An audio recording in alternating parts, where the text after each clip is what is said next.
Hi there. Let me start by asking you a question. When was the last time you procrastinated about something important? When the procrastination actually had a serious impact or just made life a little bit more difficult? Before you start to feel guilt and shame, which are very common responses to the impact of our procrastination, let me ask a follow-up question. What did you tell yourself just before delaying taking action? What story popped into your mind about how it was a good idea to delay taking action? In this video, I'm going to look at the concept and the experience of procrastination from a different perspective. So frequently, it's framed as some form of laziness or a moral failing, and if we just worked hard enough, we'd be able to work through it. But I want to look at it from the perspective of the stories we tell ourselves that talk us out of taking action. This psychological perspective is very, very useful to help us understand more about ourselves so that we can beat the procrastination habit. I'm Dr. Richard McKinnon. I'm a chartered psychologist and coach, and on this channel, I like to share insights from the world of psychology to help you be your best self at work.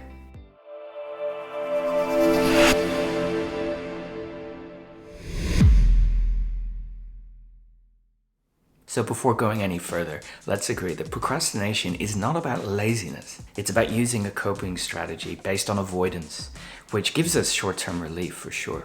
But in the longer term, well, the problems pile up, don't they? Before we go any further, let's agree what we actually mean by procrastination. If you decide to reschedule your week and do some tasks later in the week because the schedule demands it, well, that's not really procrastination. You're just rescheduling based on new information. If you decide not to do something because it no longer makes sense or it's in no way a priority, that's not procrastination. Procrastination is about the irrational delays that we introduce to taking action where there are going to be meaningful consequences. It needn't be a disaster or a catastrophe, but it's just going to make life harder for us. And that key word there is irrational. There's no good reason, no objective reason for the delay. So when you don't start to gather the paperwork for your tax return until the evening before it's due because you can't face the tedium and the boredom of doing it, that's procrastination. Think about how that could go wrong. Or when you don't give feedback to a colleague because you can't face the discomfort of seeing their reaction and you leave it far too late for the feedback to be any use. That's procrastination. Now, even though I said procrastination isn't some kind of moral failing, some kind of laziness, it does cause problems. This avoidance of something, avoidance of discomfort, psychological discomfort. We don't want to think or feel certain things associated with the task. Well, avoidance gives us short-term relief, sure, but the avoidance-based strategies don't work for us in the longer term. And decades of research have shown us that procrastination over time can have a negative impact on our well-being. It definitely has an impact on our productivity. And if you think about the impact your procrastination has on those around you, well, it can really hamper your relationships and put a bit of a shadow over your reputation at work. The bottom line is procrastination isn't a sustainable habit. So while it's not a form of laziness, it doesn't mean we don't want to do something about it. If we want to avoid doing a task, even though it's in our interest or even just something that must be done, it doesn't make sense. We want to be rational, consistent human beings, so we need a story to justify that delay.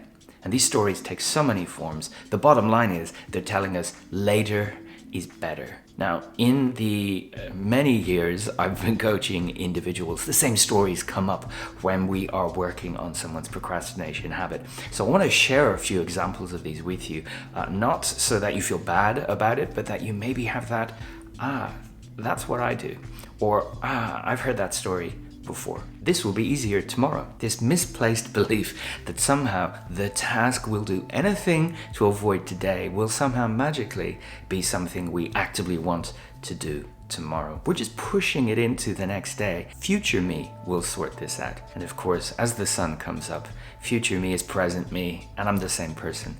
And I really still don't want to do that task. I'll have more motivation tomorrow. Now, while it's true that our motivation peaks and troughs and it comes and goes, what we don't want to do is ensure that we're waiting on motivation to appear before we do important things. Motivation could be there tomorrow, but it might not. And the motivation might not be enough to help us make a start. Remember, this is irrational delays to taking action. It's not based on fact and reason and evidence.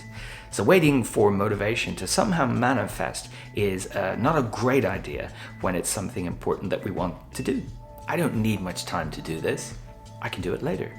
This is a very insidious story. It's playing down the complexity of the task and allowing us to say, I just need 15 minutes on another day to sort this out. If I were in the room with you, I would ask, why not do it now? If it doesn't take so long, why not get it out of the way? And this is not to make you feel bad, it's to hold up a mirror so that you can say, actually, the duration of the task isn't what's important here. It's my thoughts and feelings about the task. If there's one story I hear, probably more than all of the others combined, it's when someone says to me, oh no, I need to push it into the future. I work better under last minute pressure. How do you really know that you work better under last minute pressure unless you have compared that to a style of working when you don't have that last minute pressure?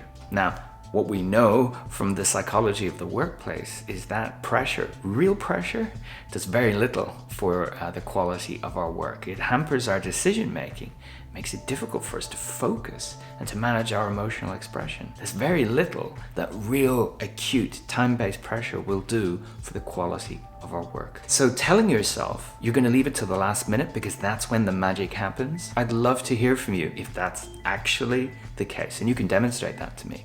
Because I think for the vast majority of us, a little bit more time could help us do a better job. One of the more counterintuitive things about procrastination is that it's highly likely to occur within people who have perfectionistic tendencies. Isn't that interesting? Because if you want the task, the product, the conversation, whatever it is, if you want it to be perfect, surely you want to give yourself enough time and space to prepare and commit and review and polish, and not say to yourself, I need this to be perfect, so I'm going to wait till another day to make a start. Because we look for perfection everywhere then. We're looking for, is this the perfect day? Am I in the perfect mood? Is my environment perfect? If you don't recognize this immediately, you might have fallen into this trap when instead of studying for an exam, you decided, I need my study environment to be just right, and so I'm going to clean my desk. When we're looking for a perfect environment, we're saying that I'm simply at the mercy of this. I cannot make a start until everything is just right. Now, the fundamental story that we're telling ourselves here, that all of these relate to, is one to watch out for, because this really misplaced optimism. We're saying, by delaying, I will experience no problems whatsoever. If you think about your typical working week, how many things happen exactly as planned? Or how many emergencies and last minute changes and colleagues going sick in a really unexpected way to derail your attention, to derail your well-laid plans? Do you really think that you're not going to have any problems at all by delaying this work until it's absolutely necessary? If we take a step back, what tends to happen is, well, we're delaying quite a few things.